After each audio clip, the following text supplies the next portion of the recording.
bringing it to them all day. You know what's up? Welcome to Birdland. Win or lose, we bringing it to you always.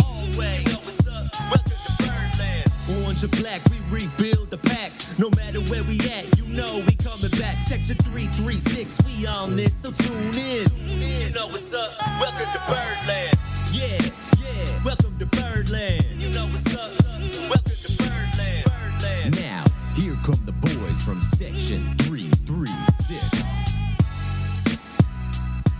Ladies and gentlemen, boys and girls, Baltimore sports fans of all ages, welcome to Section 336, next generation of Baltimore sports talk. I am your endearingly sitting host, Matt Sroka. As always, I'm joined by the button lover, Josh Sroka. Hey, Josh. Hey, Matt. How you doing? Good. You having a pretty good week? Yeah. Oh, wait a minute. I just saw Alabama hit another three-pointer. So that's Right. 200 or 300 three-pointers Right. thus far, still counting. I feel Yeah, like I have nightmares of them just hitting threes. Right. We pushed it today so we could watch the Maryland-Alabama matchup, and who knew it was just going to be threes all night? Yeah, I got so mad. And to me, it was just so dumb watching it. And if I was on Alabama's end, I'd be loving it. Yeah, Like let me hire that coach. But watching it, it was just like they would just, dribble up, either drive or just throw up threes and then get long rebounds. And if they didn't make it the first time, they'll get a long rebound and then pass it back and someone would hit an open three. It was silly. It was like playing the Yankees with the steroids where it was just dongs for days. Yeah, and you knew, like, I went back and looked, like, this is not possible. Like, they were, over the season, they were, like, hitting at a 350 clip. And they always shot a lot of threes, but they didn't typically make that many threes during the regular season. So they were just freaking on fire, on fuego. And I thought Maryland played pretty well, especially the first half. Like, they put up points. But, man, it doesn't matter. Like, the Terps could have played their best game of the season, and they still would have lost by, 15 points because they were just freaking. I saw some people calling them the Alabama Warriors, and it was like Curry was out there knocking down threes. It was ridiculous. No, I've never seen anything like that. Did you make it to the end of the game? Yeah, only because I had some money on it. Yeah. Hope it was for the amount of threes being scored. I fell asleep. Okay. Once it got to 21-point spread, I went and took my little sleep gummies to watch the rest of the game and fell asleep. Yeah, these games are the type of games where I lose all my money because they get behind and they think, oh, Maryland will come back, and then the line gets up to like 7, 8, 9, 10. Right. So I put a little more money in there. 15, oh man, let me put a little more money in there. Right. And next thing you know, I lost all my money. Yeah, that's kind of how that works. The first half was not bad. And after the first half, yeah, you said second half coming in, there's no way they shoot 50% from the three. Yeah, that's what. They had 8 threes in the first half, 50%. It was like there's no way they're going to shoot 50% in the second half. And we kept it close while them hitting all these ridiculous shots. So you thought for sure, like not even that Maryland was going to win, but for sure there's going to be a close game.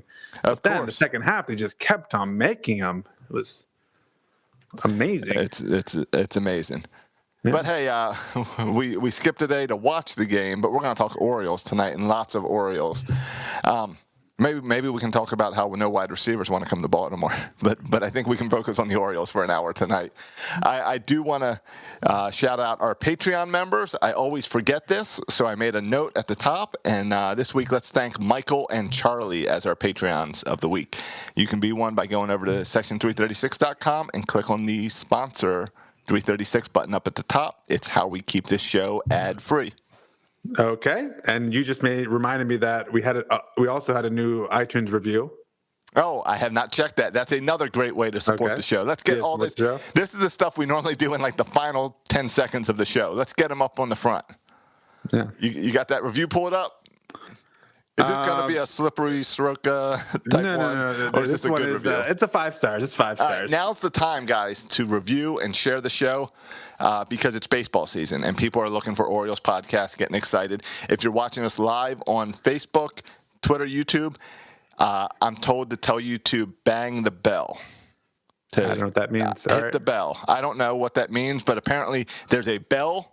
And if you hit it, then you'll get notified when we go live in the future. Okay. So hit that bell. This is from Mike H79. Mike H79. All right. He said, I've been searching for for years for an Orioles podcast, and this is it. I listened to plenty of interesting podcasts that seem to disappear after 1 or 2 episodes. These guys are clearly committed and are entertaining and informative. A great listen. Why are you laughing, Josh? Because there's one thing I say, we're committed. Yeah. That's like saying when I would play high school basketball and have like 5 points and you would get a compliment saying, "Hey, you really had good hustle out there." Yeah. Like that. Well, you know what you're committed. It's one of those backhanded compliments. It's All right, the I'll guy, take it. I always reference my softball team. It's the guy that's not good, but he shows up for every game, so you put him in. He's You committed. need his body. You need his body. His body is at every practice, every game, so you got to give him time. Yeah, We're committed. We might be high quality every week, but we're committed. We will be here every week. And and we tell people we're different than all the other podcasts. You're not going to get all the nerd stats. We're here every week. We're brothers. We have a different kind of view on things. Yeah. So, but appreciate the reviews. Yeah. Keep them coming. Keep the Patreon support coming. I want to make a new ad or something for 336. We're committed. We're committed. That's like our slogan. Right. Forget we've played with Baltimore's best sports podcast. We've played with the next generation of Baltimore sports. We've played with For Fans by Fans. And the new slogan is "We're committed." Yeah, we're committed. Baltimore, we're committed. Sums it up. We got that going for us. Hey, Josh, let's start the show with State of the Orioles. Can we start the show with State of the Orioles? Yeah, let's talk State of the Orioles, because I listened to the Baseball Barbecue podcast right before hopping on here, and they went through all the teams in the AL, and they started off with the Orioles. Oh, cool. And I want to start with it because I'm just like on freaking Josh, I'm serious. I don't know if I've ever been higher on the Orioles than I am at this moment. Like, I don't think the state of the Orioles have ever been higher. I agree with you. For this year and going forward, did you see their tweet about the Dominican Republic, the facility that they're building there? Did you watch the 4-minute video of Mike Elias talking about it and Kobe Perez talking about it? It got me pumped up. I was ready to go to DR and start training for there. Well, and that's where the Orioles screwed up. That's where the Orioles screwed up.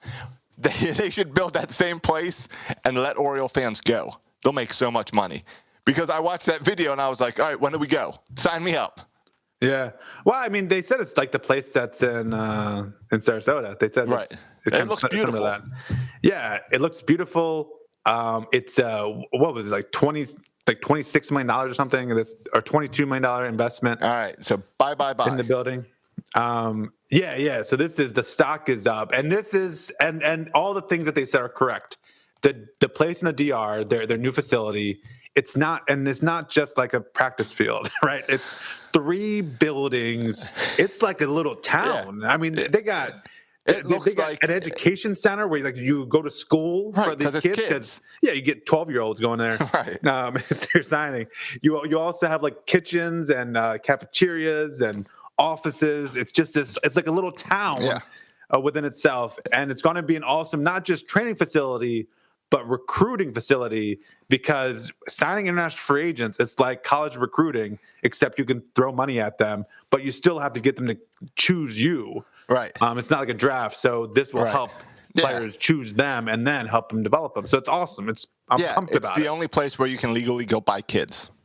Yeah, essentially. But do it in a legal fashion. Yeah, and a non-creepy fashion. Well, I don't know about that. Like, I think there are some ethical issues with paying a 16-year-old $100,000. I agree on ethical issues. I wouldn't call it creepy. Yeah, it's not creepy. Though for some reason we're still not allowed in South Korea, so I don't know what that's about. But that's the thing. That's right. Happens. When's the last baseball player that came from South Korea? That you wanted on the Orioles? Yeah, who did that? Who's our boy? Did our boy come from South Korea? Hansu Kim? Yeah. Yeah, I think so. Kim? I think so, yeah. There's the last Oriole. I was waiting for you to mix up some Korean and Japanese players. I was trying to set you up for a big thinking of the guy who just retired but didn't retire, went back to South Korea, Sun Chu from Texas, who had a really nice career in the majors. That's true. But Dominican Republic, way more baseball players come out of there. That's where the action's at. Yes. And so that shows a huge commitment. It reminded me looking at the video. I know they were saying Sarasota, but it reminded me of Aberdeen and the whole Ripken experience and what they've got going on there. Yeah. So all good. State of the Orioles way up. Well, yeah, because remember, where did we get this whole State of the Orioles thing from when they started like trying to defer arbitration salaries? And it was like, what is happening? Like, are the Orioles going to? Josh was spreading rumors that we were moving to Nashville. There was an article in the Washington Post this past week implying that the Orioles are going up for sale again. Yeah. So people are stupid. Yeah. If John Angelos is investing $22 million to build a facility in the Dominican Republic, I don't think he's planning on going anywhere ever. So, I don't think so. I think we're good. Yeah. So, the state is up through the roof. And on top of that, I don't remember when this was officially announced. I think it was announced but not officially announced, the signing of Maikel Franco. So now we got Maikel Franco as well on the squad. Yeah. And he had a home run today. So, the stock in all, even I think this year, like I am pumped about this year, and we can get into it, but I'm really excited about this year. I think we're going to shock a lot of people. I talked about my betting habits earlier with Maryland game. Yeah. Josh, I've never put so much money on a single bet, and that's betting the over for the Orioles. That's a really, what do they have it at? 64 games? 64 and a half. I just poured money into it. I just poured money. I saw Maikel Franco hit a home run, and I saw freaking Trey Mancini hit a home run. I just started pouring my kids' college tuition into the Orioles over. Yeah, the kids are referring to it as your stimmy, right? You put your stimmy on there? Yeah, well, there's a bet limit with the over, so it's to the limit. So it's $50. $100, that was the limit. That's quite a nice college fund you got for your kids. Well, there. He's young. What's the payout? What's the payout? They're gonna pass 64 wins. It's the one as negative 110 or whatever. So you get like $90 or something. Yeah. All right. Well, hey, So I just have to wait whatever 7 months to get my money. To do the math. $100, you make 90 over 7 months. I guess that's like a long-term savings bond. I'd be better off putting it in Bitcoin probably, but whatever. All right, at least it's not GameStop. You got something there. But I'm so freaking optimistic about this year. Like, I think we're going to shock the world. And I'm not going to get into my predictions, but I think we're going to do some crazy things this year. I'm just pumped about I'm pumped about our lineup. And we'll get to the lineup. Get rid of our second baseman. I'm just pumped about this whole team. The lineup does excite me. I think the lineup is nice. I'm very happy with the lineup. I have a lot of questions about pitching. I know, but Josh, then you start watching Matt Harvey pitch, and you watch Bruce Zimmerman pitch, and like you just, this happens every spring to me. This happens every spring where you just convince yourself, we could win 110 games. You never know. Right. Remember Jake Fox. Yeah. I mean, you got to keep things in perspective. But yeah, it's fun to watch Matt Harvey and Bruce Zimmerman, guys. Oh, and don't sleep on my guy today, Cesar Valdez. That guy is crashing. Right. Is Valdez throwing a knuckleball? He's not a knuckleballer, right? No, but he's throwing. I mean, his fastball's in the mid-80s. He's throwing junk. It's junk he's throwing, but he's getting outs. Yeah, but I was listening to On the Verge podcast. They had On the Verge. Yeah, they do a great they focus on the prospects coming up. Right, so and they had a guy, Logenhagen, is that a name? I think that's a name that they had on, a guest. Mm-hmm.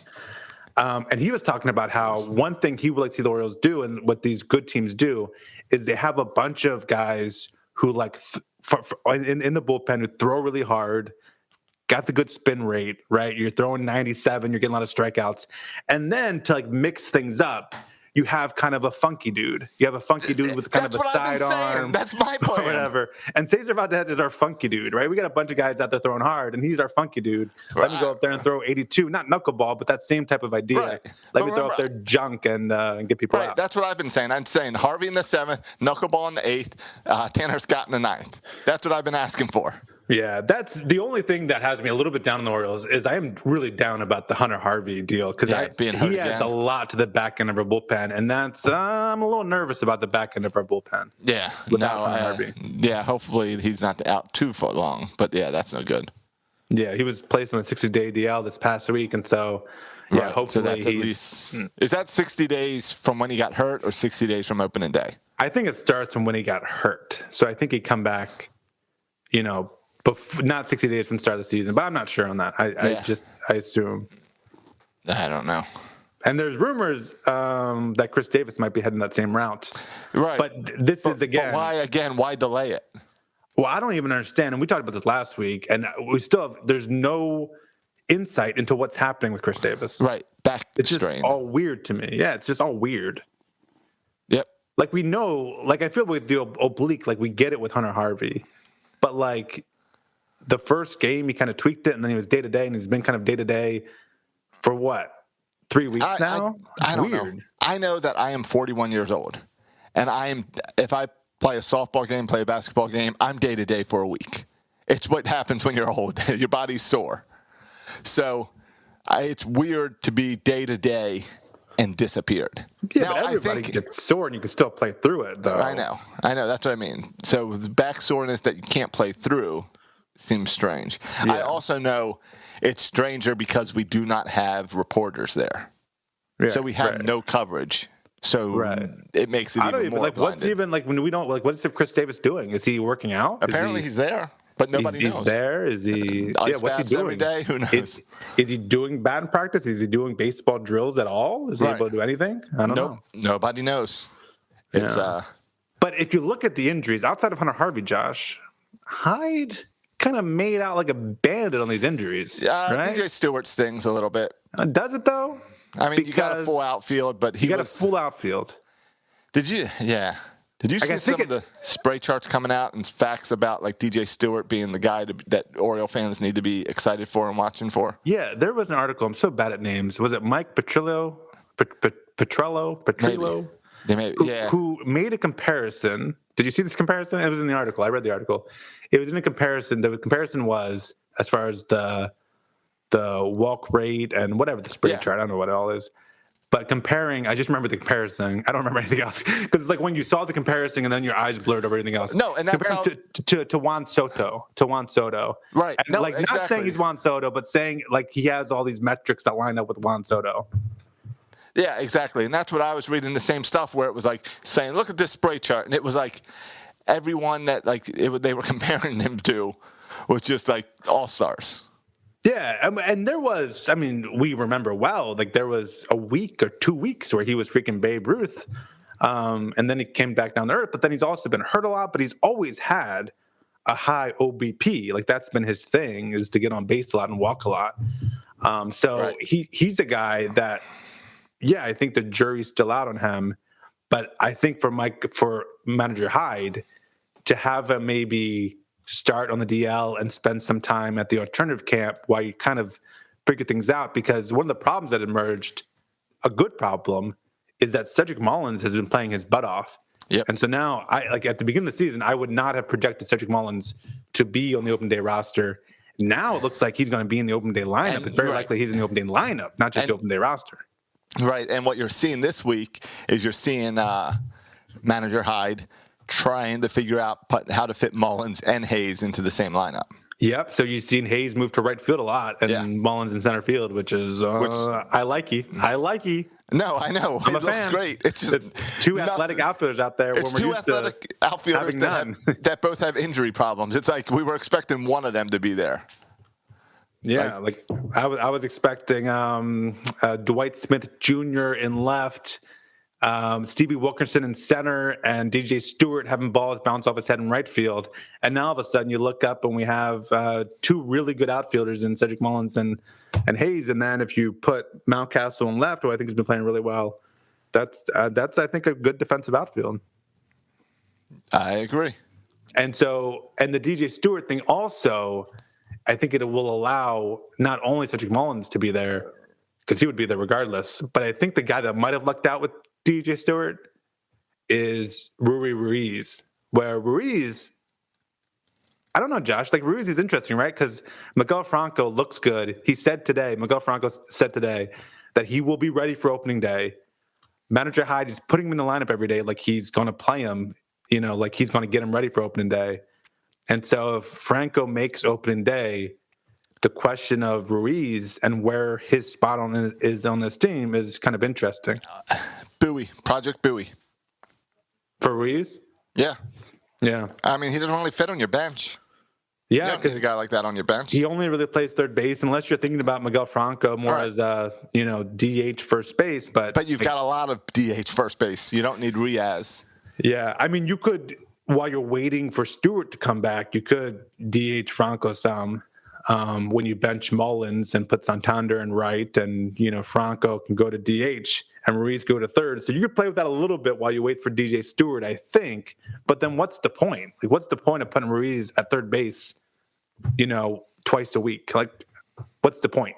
I'd rather him be a Bowie or not on the roster, right? Just right. And again, I want Franco. I'm right. kind of done with Ruiz. No, I agree. And even guys like, what's exciting is that guys in Bowie are still guys to be excited for. They're not necessarily in Bowie because they didn't make the squad. They're guys who are going to be part of this team in the future. Yeah, and that's what also you think about the over-under, like just think about the over-under for 64.5 games. Yeah. And then you think about, well, what if we trade Franco? What if we trade Harvey? Like, what if we trade some of these pieces at the deadline? Will we get a lot worse? And I come back to no, I don't think we'll get a lot worse because we're going to replace those guys with kind of some young, exciting, talented guys.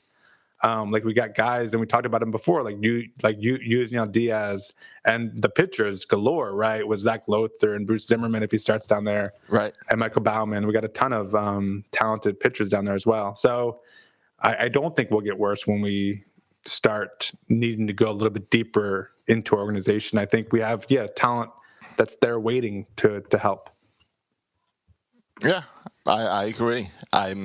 Again, there's a whole lot of question marks, but I think you and I are both feeling good about those question marks and leaning more towards the positive of those question marks. Yeah, I agree, and I've been pleased with what I've seen in spring training. Like, if you look at so like for example, and I know like we can't read too much into spring training, but now we're getting to the end of it. We have like a week left of spring training, so 9 days till opening day. Yeah, and so if you look at who has kind of the most hits on the team, at the top, like you search most hits, it's all the guys that you want to see. Austin Hayes is first, Trey Mancini, Cedric Mullins, Ryan Mountcastle, Anthony Santander. Like, that's your top five. Like, that's who you want to see in top five for hits for you. Young players who are part of your future, right? Like, that's the crew. I mean, if you look at some of the stats, like I know no one's talking about Santander, but what Santander is doing with the walks is on a different level. The dude has an on-base percentage, and it's not. I mean, he's played in 13 games, right? He's had only 29 at-bats, only because the walks don't count as at-bats, and he's had 10 walks. He has an on-base percentage of .487. So he's almost getting on base half the time in spring training. It's crazy. That's Barry Bonds stuff number right there. And then you look at who's leading the team in home runs. Oh, a guy named Ryan Mountcastle, who's been freaking locked in over the past week. That's just so exciting.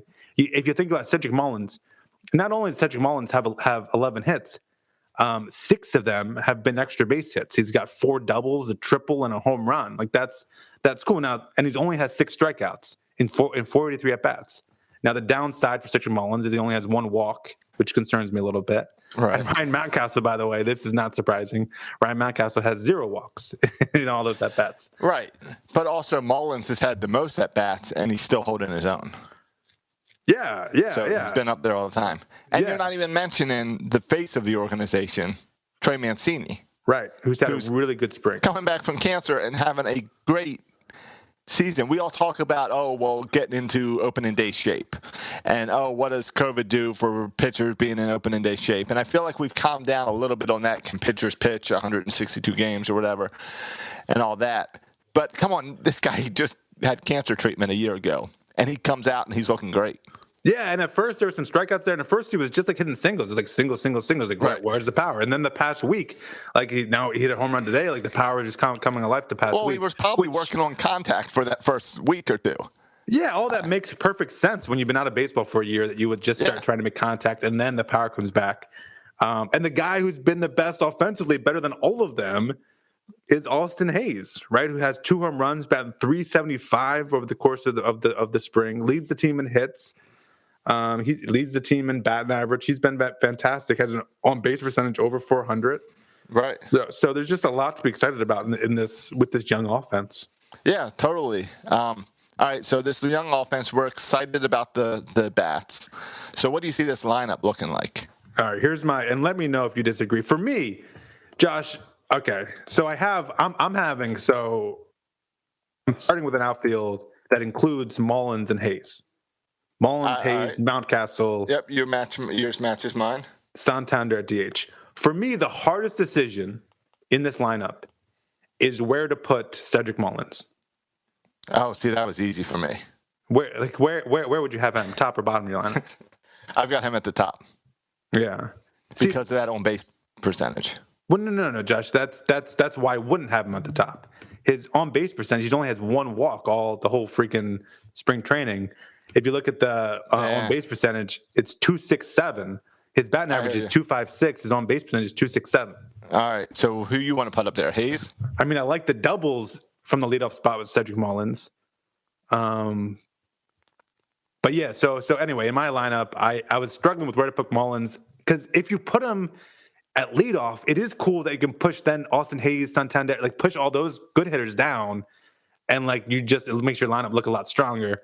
But no, I have Austin Hayes at right field batting leadoff. Okay, you can easily convince me of that. Number 2, I have Anthony Santander at DH. That matches mine. And you could interchange him with Trey Mancini, but I like all the walks in spring training. I think top of the order, he's a good hitter and maybe get on base for your 3 and 4 hitter. Number 3, I have first base Trey Mancini. Agreed. Number 4, I have left field Ryan Mountcastle. It matches me. Number 5, or batting 5th, I should say. Number 5, batting 5th, I have third base Michael Franco. Okay, I can do that. I had Hayes there. Okay, if you go with Mullins at leadoff and Hayes there, I can see that. Hayes there because I didn't want to move Hayes all the way to the bottom because he's been getting on base. Yeah. All right, but I can give you Franco. Yeah. If Mullins works out, I mean, I love Mullins to hit leadoff if he can do it well. I don't know. Batting 6, I have Freddie Galvis at shortstop. Fine. Batting 7. 7th, who you got 7? Severino.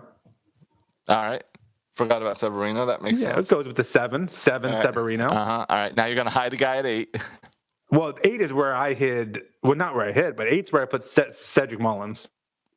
Oh, because you put Hayes at the top? Yeah, put Hayes at the top. And so I have Cedric Mullins at 8. And again, I don't know really where to fit him because I also, like, when one lineup. Why are you putting him in 8th? Well. Why don't you have it in 9th for the turnaround? I know, but Josh. So you got I don't care about the turnaround. And like in my first lineup, I had him batting 6, and now I kind of like him better at 6. I don't know but then he strikes out too much, and I don't know. Yeah, but what do you want? Urias at 9th? Well, I have Sanchez, but Urias is whatever. I mean, you can put Urias there too. I don't know who's going to be starting second baseman, Urias or Sanchez. Right, so you just have second base as 9th. Can we talk about second base? These guys, Sanchez and Urias. Can I say it? Is it too early to say it? They're both bums. They are. Yes, you're totally right. Like this is why I was hoping like Richie Martin would get workouts at second base or something. I mean, Sanchez has played he played for the White Sox for a while, but he's never played in more than like 25 games in a single season. Never has hit for average. He's 28. He's not like he's a kid anymore. And Urias is similar. We're 26, but he's never been a successful major league player. Right. And that's why the Orioles brought in Jahmai Jones. Yeah. Who also can't play baseball. Yeah. Well, why do you say he can't play baseball? He's batting 150. Oh yeah, but I think Jahmai Jones at least has he has one home run upside and potential. Like I think Jahmai Jones, I think it's really interesting what they've done with him in that he's played almost exclusively at second base in spring training. Right. Which tells me they're going to send him to Bowie. Project Bowie, yeah. Project Bowie. Really try to turn him into an everyday second baseman so we don't have to watch freaking Urias or Sanchez all year. Yeah, and I get that and I understand that. But his MLB career is 173. Yeah, but Josh, he's only played in a handful. He was tweaking his swing. Josh, there's a reason that we got Alex. There's a reason that the Angels traded him for Alex Cobb, right? It's not like we traded, but Santander for him. You know who has a better batting average? Who? What? Chris Davis? You're gonna say? Chris Davis. But Josh, doesn't also make you think? Like, where my mind, when I was just thinking about it, with this Sanchez and Urias nonsense going on, my mind can't help but go to, there's a guy we had last year who played second base and hit at the top of our lineup. Mm-hmm. And I think our lineup would be better with Hanser Alberto. Also, a nice big smile on the bench. Yeah, like, and he signed a freaking minor league contract with Kansas City. And I think, oh, man, I think we would have been better off with Alberto than Sanchez or Urias. Like, and I wasn't a huge Alberto guy, but still, Sanchez and Urias are two of the most, like, we're going to have a quiz in like 2023. Remember who our second baseman was in 2021, and no one's going to remember that it was who our opening day second baseman was. No one's going to remember who our opening day second baseman was in 2021. No one will. Yeah. Even me, as I'm talking about it now, I know by 2022, I would have forgotten that Sanchez was on our team. Yeah. Here's an article from, when is this? March 7th. Hanser Alberto, who signed a minor league deal with the Royals this offseason, is 3 for 10 this spring in the first 5 games. He's showing why he is such a good fit for the club. Yeah. I mean, he would have been an upgrade over Sanchez. Yeah. Or Urias. Here's another article. Hanser Alberto, hot in the Cactus League. So, yeah, he would have been better. Nice. Yeah, I mean, and the reason I like Franco, too, at third base, the signing, is because we have no depth at third base, specifically upper minor league depth. Like, we have Bannon, who's kind of a utility guy, and that's kind of it at third base, along with Ruiz. And a similar story with second base. Unless maybe you want to swing Mason McCoy, right, who is a hot upper AAA or AA, AAA shortstop. You want to swing him to second base, maybe.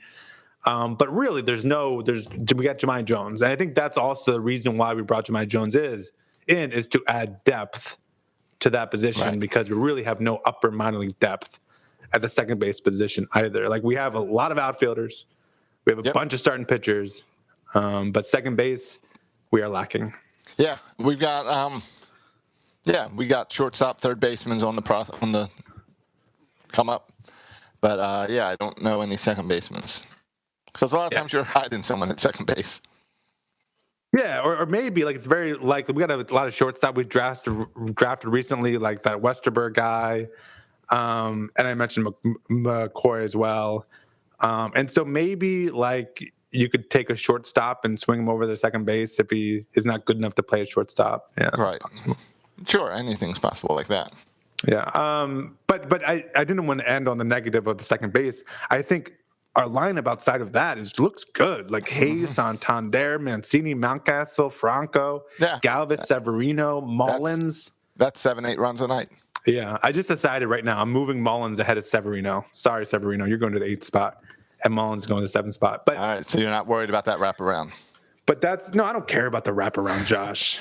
What does it even mean? I never really understood that. Like a second leadoff hitter at 9th. I don't even really understand that. Well, that means if you have Hayes, Mullins. If you have Mullins at first, then Hayes comes up behind them. So you have Hayes batting 9th. He gets on first base. Then Mullins comes up behind, or Hayes comes up behind Mullins, can hit a double, all right, Josh, and he can score. All right, but how often will Mullins lead off the inning in the 9th hole? You're just assuming that he will always lead off the inning in the 9th hole? Yeah, because you got second base and Severino in front of him. That's 2 outs. No, so that's a double play every time. Right, so Severino bats 8, hits in the double play, and then Mullins leads off. Okay, fine. Something like that. All right. But no, I think we're going to score a lot of runs this year. I do. I think we're going to score a lot of runs. I'm pumped about Mountcastle. I think he's going to have a great year. I'm just pumped about this team. I'm pumped about this offense. You think next week we can get Bert on here for some bold predictions? Oh, yeah, please. Let's get him on for our final show. And let's play a little game where does Bert know this Oriole? Yeah, he doesn't know Yammer Sanchez. No, he doesn't. Or Jahmai Jones. Yeah, he might know Jahmai Jones, but Franco, he does not know Franco's an Oriole. He might recognize the name, but not know it's an Oriole. I was hanging out with Bert last weekend. Well, kind of. We went to the zoo, Baltimore Zoo, like families, and he was there. I didn't really talk to him that much. But Right. Well, it was hard to talk through the masks and 6 feet apart. And with the elephants being noisy without a mask on in the background. What? The elephants don't have to wear masks? No, I know. Man, Though I wanted to see that nose all rolled up inside of a mask. Though next to the lions, there was like an extra gate saying you couldn't get too close to the lions because COVID can be transmitted to animals. Wait, really? Yeah, that was the sign that said that. Okay, I haven't heard That's that my one. paraphrase. That's the sign that said that. Gotcha. Well, yeah, I know it didn't say stay away, right? Yeah, it didn't say and lions can eat you. Yeah, no, it was a fancy way of saying though that you could pass COVID to these animals. So back up. But if I'm so close to a lion that I can pass COVID, then that lion can definitely eat me. Yeah, it was weird, right? Because there was that little guard that said that, right. And then beyond that guard was this huge glass wall that no one could get by anyway. So I don't know. I'm not going to be 3 feet within a lion. Yeah, I agree. But are you going to be 6 feet though? Well, no, I think the CDC just dropped it to 3 feet, right? Well, no, only 3 feet, wearing a mask, and the lion's not wearing a mask. So it's still 6 feet. So it's got to be 6 feet without masks. I've seen The Lion King. I'm pretty sure a lion can jump 6 feet. Yeah. Well, all right. But anyway, I think our offense is going to be a lion this year. Yeah. How about the rotation? What do you think this rotation looks like? I mean, Harvey's in this rotation now. I've seen enough from Harvey. He's in it. Well, and we've said even before his last start, and he was really effective in his last start, that Matt Harvey just throwing 95 with movement on his fastball. Whatever they said, 96. Yeah, hit 96. Like you can't not keep that guy on the roster, even if he gave up a bunch of runs in his last start, which he didn't. You got to see it out. You got to see can you reclaim this? And I don't think the Dark Knight is back. I don't think he's going to go back to his former self because, I'm an Orioles fan. I can't think that. But I can think that he can go back to being, a serviceable starter. Mm-hmm. One of our best 5 starters, which again, maybe not saying a whole lot for us. Like, did you ever see the movie Logan? No. About Wolverine? Or he's an old guy, and he's not the Wolverine that you knew as a kid. Yeah. And the old Wolverine. He's now an old retired guy, but he can still kill a bunch of children if they come running at him. Absolutely. And so and I think Matt Harvey can do the same. Not kill a bunch of children, but can get a bunch of guys out. But it was announced that our opening day starter is John Means. Yeah, no surprise. Though I would like Matt Harvey to be it, but John Means is obvious choice. Yeah, and at this point, this is a time where, Manager Hyde has to figure this out, right? Because you have to know who your open day starter is. You have to know who your number 2 starter is. So that you use them properly now. Yeah, you got to line up the last spring training games. Yep. So we know John Means is our number 1. We don't know anyone else, right? We don't know anyone else as far as making the team or what order they'll slot in. Because the order really doesn't matter once you get past John Means. What do you mean? There's no one who's a set number 2, no one who's a set number 3. They're all guys that are back end of the rotation guys. Right. So you're filling it with 4s and 5s, so it doesn't really matter where they go. Right. Yeah, I agree. And so you have John Means, and then I guess Keegan Aiken or Dean Kramer will be number 2. I think the guy who's really interested in me, who I don't know, people seem to be saying this is going to be the last man off, is Wade LeBlanc, right? Is Wade LeBlanc going to make this team as a starter? Is going to make this team as a bullpen arm? That's the guy I don't know about. Yeah. Because I think they go with John Means and Dean Kramer and Keegan Aiken. And then I think Matt Harvey. And then it's Jorge Lopez. It's Jorge Lopez, Zimmerman, and LeBlanc. Yeah. It's those 3 guys. But I think over the course of the season, stuff happens. And oh, yeah, definitely. I think they're all going to get their opportunities to pitch. And if they don't, I think it's good to have this kind of level of depth where if they don't pitch well, you can replace them. Hernandez is starting to throw. I think tomorrow he throws light toss or something. But he won't be ready for opening day. Yeah, so Hernandez won't be here for opening day. But which again, is good. This is a Manager Hyde injury that's worked out well for him. Right. Because now Manager Hyde has to make his decision between 7 guys, and it would have been 8, but now it's just 7 guys, which is good. So I'm curious to see if it's Zimmerman or LeBlanc or Lopez in that kind of 5th spot. And I don't know. I don't know if spring training stats matter, right? Does it matter that Kramer has an ERA over 7 because of what he did last year? I don't know. It might mean, hey, go starting Bowie for a while. But then there's also talk of a 6-man rotation. Yeah. So the 6-man rotation could balance that out, and that could be how you get Zimmerman and Lopez in here. Yeah, but doesn't also that mean, and I guess depends how you finagle it, but wouldn't that mean like Means pitching less? Like I want Means pitching every 5th day. Right, but remember there's also talk of because of COVID year, the pitchers aren't up to pitching every 5 days or every 6 days. Right. So I think that's also part of it is the longevity purpose. Yeah. Go with 6 pitchers. But remember, we talked earlier, Wade LeBlanc is the one that on paper makes the most sense to put him in so we can trade him. Right. So having him in Bowie does not help that function. So they're going to try to fit him into here. Yeah, that makes sense to me too. And even like there's talk about maybe putting LeBlanc in the bullpen. But again, if you want to showcase him as a potential trade chip, you want to start him. Exactly. Yep. And I would say the same with this Matt. Like I look at Matt Harvey, right? Isn't Matt Harvey? You try to reclaim him. Oh yeah, but so Matt you can trade him. Yeah, Matt Harvey's not going in the bullpen. He's a flip guy. Yeah. If you can somehow recapture, his loss, his greatness. If he starts out hot, you start making phone calls immediately. Yeah, I mean, you give him 3 games and you start making moves.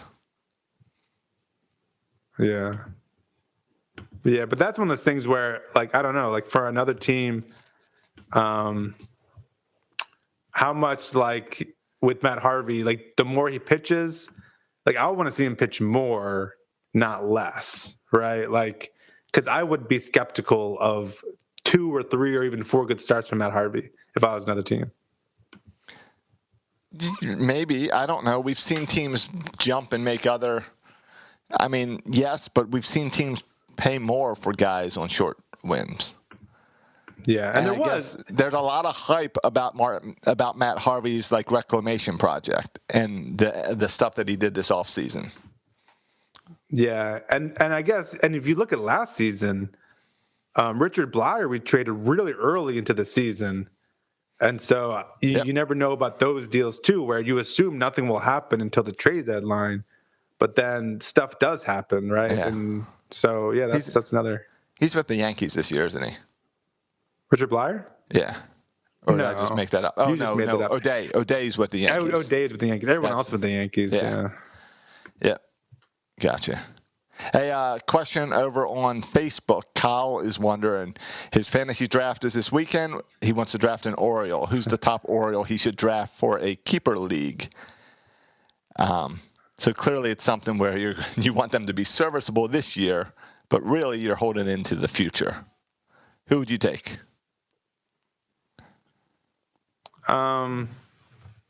Yeah, I mean, I don't know exactly how fantasy baseball works as far as I assume you want walks and home runs and doubles and hits and stuff. Right. So, I mean, the guy I immediately go to. Don't take a pitcher. Yeah, don't take a pitcher. And even like saves, because I think a lot of fantasy baseball still has saves as a stat. But Manager Hyde is full in closer by committees here, so there will be no closer. Don't worry about the save stat in Baltimore. Yeah. Though I would probably say Ryan Mountcastle, but he's not going to get you steals or anything. But he's not going to get you walks, but he'll get you hits and home runs. So I would go with Ryan Mountcastle. All right, that works. I'm going to go with DJ Stewart because if the projections, you're talking about a keeper league, and if the projections are true, that's a guy you might be able to draft late in the draft, but he's got a potential. Well, he'll probably go undrafted depending how many teams are in the league. Well, it depends if it's a league of Oriole fans or not. Yeah, I'm not. We play a lot of fantasy football, and we see Ravens get taken earlier than they should. Yeah, I would also say, I mean, the guy I put a lot of guys for DJ Stewart. I would also put Austin Hayes near the top of that list because Austin Hayes has a freaking on-fire spring. If he can stay healthy, I think Austin Hayes can be one of our best players, and he can steal the occasional base, and he can hit for power, and also hits a bunch of doubles. Yep. So, yeah, Austin Hayes would be Ryan Mountcastle and then Austin Hayes, and then Santander. Right. Santander is another good one. All right. So we went through the Orioles Dominican Republic news. We went through the lineup. We went through the rotation. Real quick on the lineup, I was dismissing Sanchez too quickly. He has played. He has played in 2017, 18, and 19. He played over 140 games. So I was dismissing him as a career backup. But still, his MLB average, his batting average over a bunch of seasons, 5-6 seasons, is 245. So even when he played those long seasons, it's all right. You had the stats wrong, but you were committed. I was committed. See that? But yeah, that's us. Exactly. You ready to get to a little ball four? Oh, sure. Got some music for ball four now, since I could never find the sound effect I wanted. Figured some background music for ball four would work. You want to go ball one, or you want me to take ball one? Sure, Judge. When you mentioned some podcast just a minute ago. Yeah. So I was gonna do my ball fours for podcast, baseball podcasts. Okay. I'm gonna stay away from Orioles podcasts just because I don't want to offend anybody. Because by leaving someone off the list, there's a bunch of great Orioles podcasts. I don't want to offend anybody. Right. You've only got one ball. I only got 2 balls. Okay, you only got 2 balls. I have 2 balls. How many balls you got, Josh? You got one over there? Sorry, I thought I was talking to Caleb Joseph. Yeah, I got 2. So there's 2 sports podcasts that I listen to, and these are the only 2. I'm open for suggestions. I've tried a bunch, and these are the only 2 I can get into. All right. The first one. I'm with you. I'm on 2 that I listen to. I really like, and I know a lot of people don't like. I'm a huge fan of Buster Olney's podcast, and so my ball one is the Baseball Tonight podcast with Buster Olney. I agree. That's my baseball podcast. I think it's good. It's short segments. He does, a numbers thing. He does one with a reporter I like. So it's good. It's good. Yeah. I also like the Baseball Barbecue podcast that I think I mentioned at the top of the show. Yeah. Okay, I'll have to check that one out. It's been a while since I listened. Yeah. It's been a while since I listened to that one. All right. That's my ball one. You go ball 2. All right. My ball 2 is going to be driving lessons. I started teaching Emma how to drive yesterday. Oh, that sounds horrifying. She got her learner's permit. I took her over to a big parking lot around here. Over at the World Golf Hall of Fame, there's a big abandoned empty parking lot. And they let her drive around. The car moves at like 5 miles an hour, going in loops around the parking lot. Josh, I stress out when Emily drives. I don't even like when anyone else is in the driver's seat besides me. It stresses me out. I can't imagine having a 16-year-old learn to drive. That would stress me out. One moment where I was like, well, stop, because you were about to hit a curb at 5 miles an hour. So, and I remember when I was learning to drive, there was at least 3 times where I mistook the brake for the gas pedal. That's happened to me when I was first learning to drive. Well, that's like an old person thing where they crash through the 7-Eleven or something. Yeah, through their garage the door. laundromat. Yeah. So she did good. First time out, did good. It's gonna be a while until we get out of the parking lot. All right. But yeah, it's I guess it's a new thing as a dad for me. Is she excited about it? Does she like it? She does. She did the class, got her learner's permit. Okay. And now she's has to do the drive-in. And Florida's weird when you get your learner's permit, no matter what age you are. And it might not be Florida's weird. It might just be different from when you and I were kids. Right. That she has to keep her learner's permit for a year. Oh.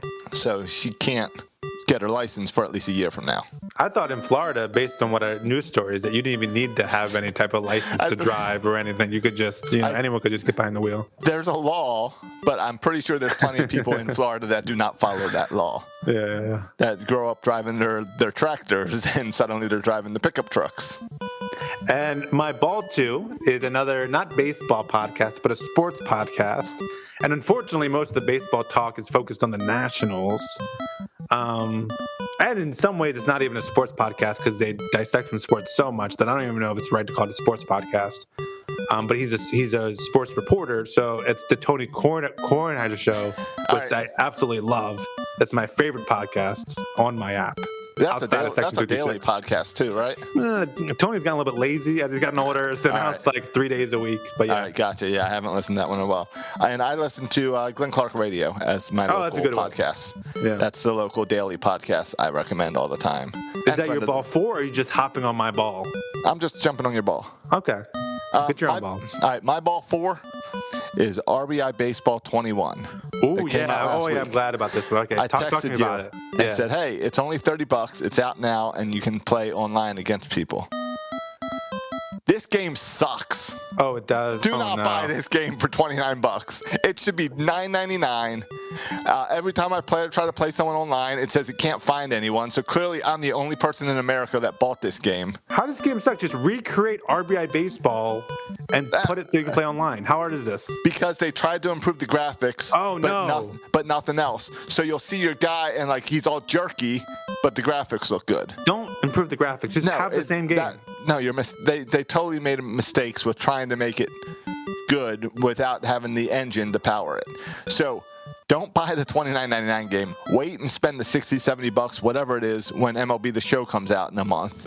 Because then that'll have all the players you want and all the stuff, and it's actually a good game. So do not buy RBI Baseball 21. All right. Except I do like RBI Baseball on the iPhone. I don't think the new one's out yet, but I enjoy sitting at Camden Yards pregame. I had that a couple years ago. If that's like $5-10, I will buy that, but do not buy it for the PlayStation. It's a waste. Oh, and a quick update. Still don't have that PlayStation 5 I paid for at the beginning of February. Shut up. What's in that latest excuse? I need to start writing down these excuses because there's things I want to get out of. Now that COVID is wrapping up, I need to get out of things. And so I'm going to start stealing some of these guys' excuses. What's the next one? I knew I was going to talk about RBI Baseball, so I messaged him today. Where is it? I messaged him at 7:06 tonight, which is when I wrote down what my ball 4 would be because I wanted an update. I said, hey, what's the next PS5 projection? And he said, tonight for sure. I'm literally waiting for him to get home, and then I'll pick it up. And no update yet. So we'll see. How many times has he used the phrase "for sure" in all of the 100 times. 100 times. Now, he also once in a while will say, hey, your podcast looked good. But I doubt he's ever checked it out to the end of the podcast. Yeah. So he for sure hasn't. For sure. No, I don't think so. But he knows. I give him a hard time because it used to be I'd bug him every day. Then I got bored. So now I give him every few days where I'll send him a message. And his response is always, it's coming tonight or definitely tomorrow. Yeah. And then there's always a follow-up when I text him and say, so not tonight? And he's like, definitely tomorrow. So much in the near future, he needs something from you, and you can give him the for sure it's coming for a month. Like we need some revenge here. Where I got to figure out a good way to get back to him. Yeah, that's a good point. Yeah. So all right, that's a good update. That's a good update. I'm going to be the moment you get your PS5. I'm a little disappointed. I'm going to be a little bit sad that this will no longer be a recording segment on our show. It sucks because I want the PS5 because I want to play. Because you paid for it. I paid for it. Technically, I paid for 2 because I paid for one for a guy from work. So I'd like to get that money back. But I'm also Did the guy from work get his? No. I bought 2 for him and said, hey, you can pay me once I get them in. Oh, so you have to get it before you can get it. Right. So I'm not going to ask for, hey, can you give me the money? You'll get it in 3 months. I'm not going to do that to my guy. Say for sure you'll get it. For sure, exactly. What type of friend does that? But I also want to play it, and I'm waiting to download the new Spider-Man game because I want the new PlayStation for it. So I'd like to do that. But I'm also entertained with the fact that every day there's a new excuse. It's really hilarious. Like this is funny. It is. It's very entertaining. So hopefully I'll have it tonight. Do you see him on a daily basis? No, you don't see him on a daily basis. To talk to him about it. Does it make your conversations awkward? Like this is now always hanging there. I see him probably twice a week. Okay. He's my softball coach. Okay. So I always tell him I'm not pitching unless my PlayStation shows up. That's good. And then it doesn't show up, and I say, you're lucky I love softball. And I go pitch. So, yeah, it's funny. That's funny. So next week, Josh, predictions. Yeah. Yeah, I got predictions next week. All my normal predictions are going to be bold predictions because I'm so pumped about this team. Well, let me cut that sound off. Time now for bold predictions. Yeah, That'll be next week. Yeah. Okay, and we already gave a little sneak preview that we're saying the over. Yeah. We're both giving 65 wins. At least.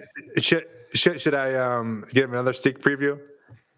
At this point right now, they might as well just pave the street into Baltimore with gold for all the World Series parades we're going to have over the next decade after they build this facility in the DR. All right. I hear you there.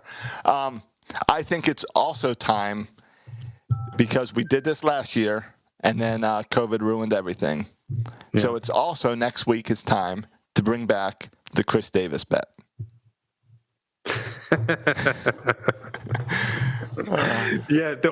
I think we can talk about Chris Davis over under amount of games played. That's going to be the bet. Forget about home runs or batting average. Just how many at bats he will have. I think will be a good over under. All right. But yeah, we'll talk about it next week. We'll try to get Bert on here too. Yeah, we'll see. Everyone tweet at Bert. I'm gonna come back on the show. You can follow him at Bert Rohde. Leave us a review on iTunes. We already talked about all that stuff. Yep. Follow us on social media. You can follow me on Twitter at Section336. You can follow Josh on Twitter at Josh Soroka. And Josh, you want to say anything about Birdland here? We got a Birdland week. We got podcast takeover week for Birdland tonight right now. So make sure you're following Birdland Sports on Facebook, Twitter, YouTube, and Twitch. Hit the bell so you get your notifications. This week we've got the Warehouse, Bleacher Birds. Give that fan a podcast. Nate hit the foul pole. And the bat around, all coming up in the next 5-6 days. Plus Thursday is the last spring training game on Masson. And by last, I mean the second spring training game on Masson. And last. And it's a night game, which means Birdland Tonight is coming up for our first post-game show this Thursday night. So make sure you check that out. And, 9 days away, we got Birdland Tonight almost every night as the season starts. So make sure you're following all that. It's going to be fun. All right, boys and girls. Thanks for listening. And as always, go O's.